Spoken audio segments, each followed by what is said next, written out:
Om Sai Ram. Sai SatCharitra, Chapter 41. This chapter covers the following stories: the story of the picture and stealing the rags and reading of Dnyaneshwari.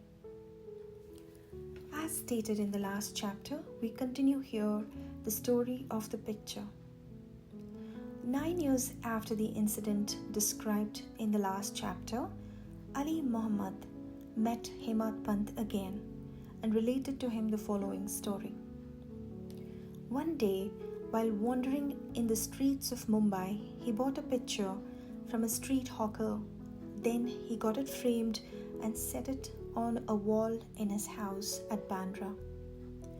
As he loved Baba, daily he took darshan of it.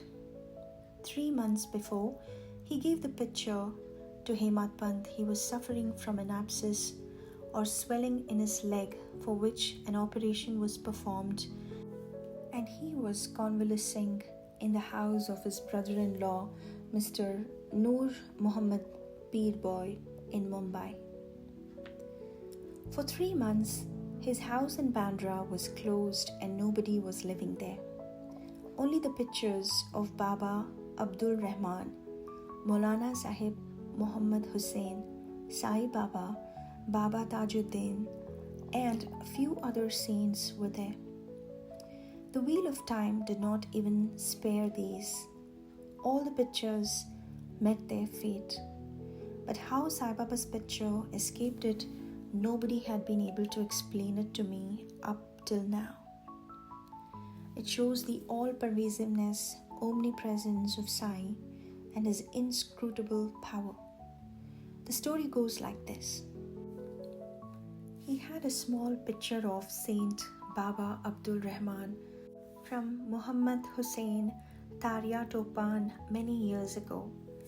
He gave it to his brother-in-law, Noor Muhammad Peer Boy, and it was lying on his table for 8 years. Once the latter took it to a photographer and got it enlarged to a life-size and distributed copies of the same amongst his relations and friends, including Ali Muhammad, who fixed it up in his Bandra house. Noor Muhammad was a disciple of Saint Abdul Rahman, and when he went to present the picture to him in an open darbar held by him, the Guru got wild and ran to beat him and drove him out. He felt sorry and dejected. He also thought that he spent so much of money and incurred his Guru's displeasure and wrath.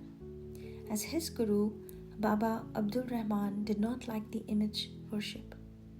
He took the enlarged picture of Baba Rahman with him to the Apollo Bandar, and after hiring a boat, took it and drowned it in the sea. He requested the friends and relations to return their copies, and after getting them back, had them drowned in the Bandra Sea. At this time, Ali Muhammad was in his brother-in-law's house. He was told by him that his suffering would come to an end if he would soon drown the pictures of other saints also in the sea. On hearing this, Ali Muhammad sent Mehta, his manager, to his Bandra house and got all the pictures of the saints in the house be thrown into the sea. When Ali Muhammad returned home after 2 months, he was surprised to find Sai Baba's picture on the wall as before.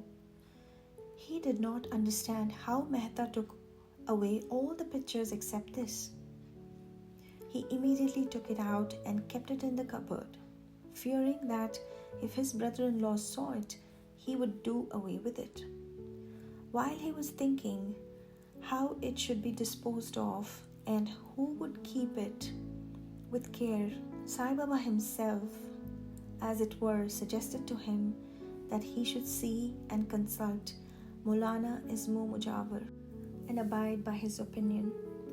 He met the Maulana and told him everything. After much consultation, they both decided that the picture should be presented to Anna Sahib and that he would protect it well. Then both went to Hemat Pant and presented him the picture in the nick of time. This story shows how Baba knew all the past, present, and future, and how skillfully he pulled the wires and fulfilled desires of his devotees. The following story shows that Baba liked very much those who took real interest in spiritual matters, and that he removed all their difficulties and made them happy. Stealing the rags and reading of Dnyaneshwari. Mr. B.V. Dev, who was Mamlatdar of Dahanu, Thana district, wished for a long time to read the Dnyaneshwari. It is a well-known Marathi commentary on the Bhagavad Gita by Dnyaneshwar, along with other scriptures. He could read daily one chapter of Bhagavad Gita, but when he took the Dnyaneshwari in his hand, some difficulties cropped up and he was precluded from reading it. He took 3 months' leave, went to Shirdi, and thence to his home at Pood for rest. He could read there other books, but when he opened Dnyaneshwari, some evil or stray thoughts came crowding up in his mind and stopped him in the effort. Try as much as he could, he was not able to read even a few lines of the book with ease.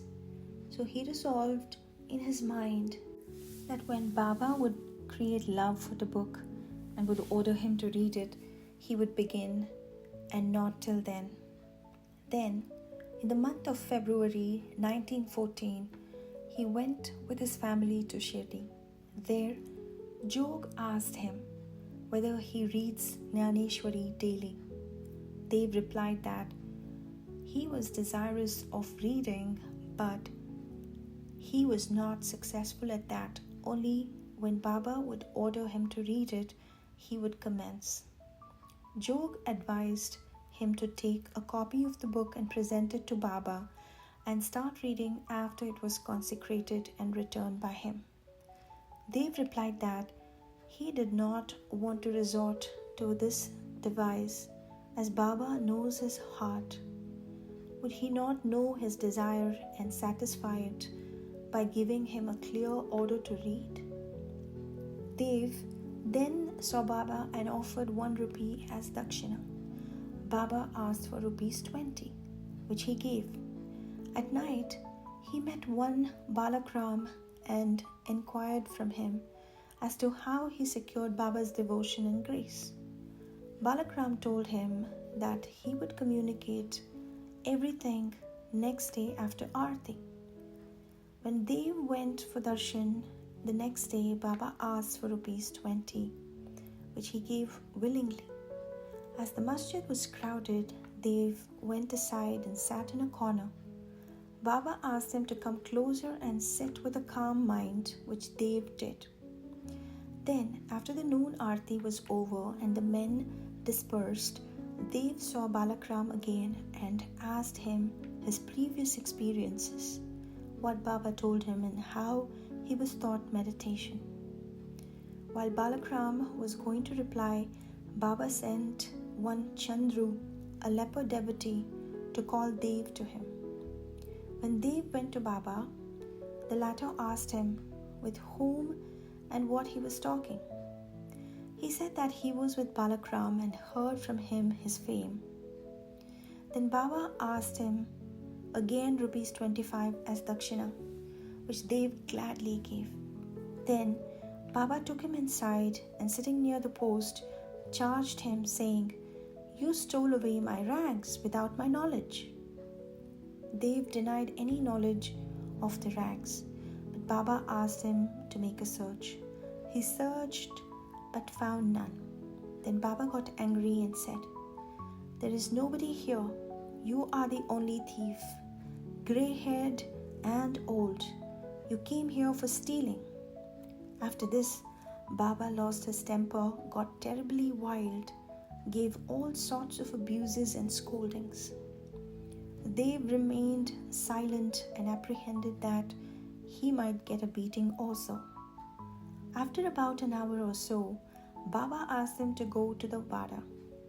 he returned to the Wada and told Jog and Balakram all that had happened. Then in the afternoon, Baba sent for all of them and said that his words might have pained the old man, but as he committed the theft, he could not resist but take him to task. Then Baba asked again for rupees 12. Dev collected the amount, paid it and prostrated before him. Then Baba said to him, "Go on reading the Poti, Dnyaneshwari daily. Go and sit in the Wada, read regularly, every day, and while reading, explain the portion read to all with love and devotion. I'm sitting here ready to give you the whole golden embroidered shawl. Then why do you go to others to steal rags? And why should you get into the habit of stealing?" Dev was much pleased to hear the words of Baba, for he directly asked them to start reading the Poti. He thought that he got what he wanted and that he could read the book with ease thenceforth.